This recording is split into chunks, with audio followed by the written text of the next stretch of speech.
What's going on YouTube? Welcome back to the Thomas Gallery, and today I want to talk about a random subject that popped in my head some time ago. Content versus context. Okay, now, for those who don't know, I'll just give just a brief definition. Content is pretty much the information given.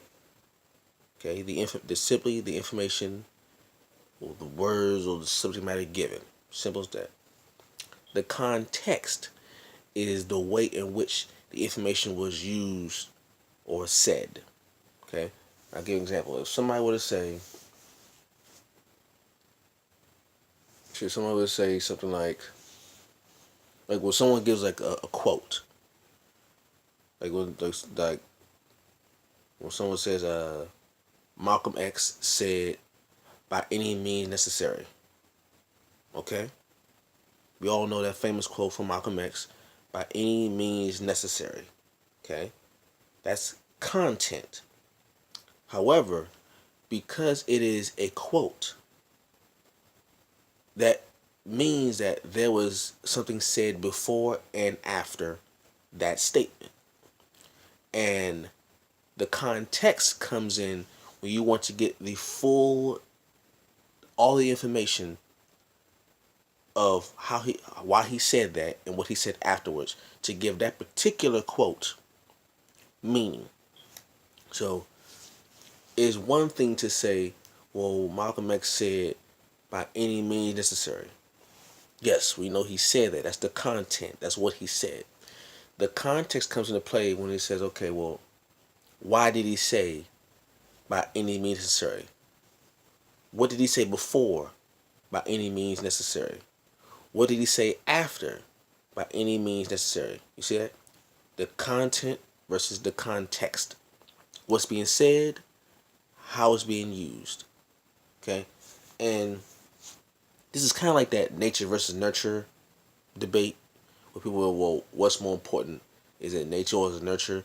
So people say, well, what's more important? The content or the context? And many people will side either one or the other. But I think that any rational thinking human being will actually say, well, it's a little bit of both. It's 50-50. The content and the context matters. Because there are times where the information in and of itself is all you need.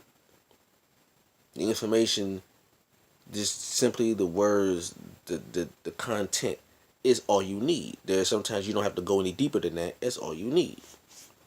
And then there are times where you may need a little more information to fully understand that which has been disseminated. Okay? And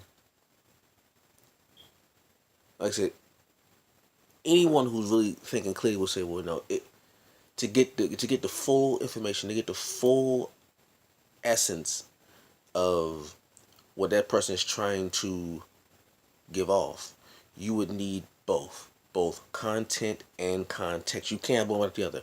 You can't have context of information if you don't have the information itself. You need both of them. You can't say, well, the context is important if you don't have the actual content itself to dissect. Okay, so this is a random thought that came to my mind. People always say, well, it's not what you say, it's how you say it. Well, in my opinion, it's actually both. I think it's both what you say and how you say it. Because usually when people say it's how you say it, it's probably because the information, the content wasn't expressed fully. So there will be no misunderstanding. There will be no questions about what the person meant. Okay, so I think you need both content and context together.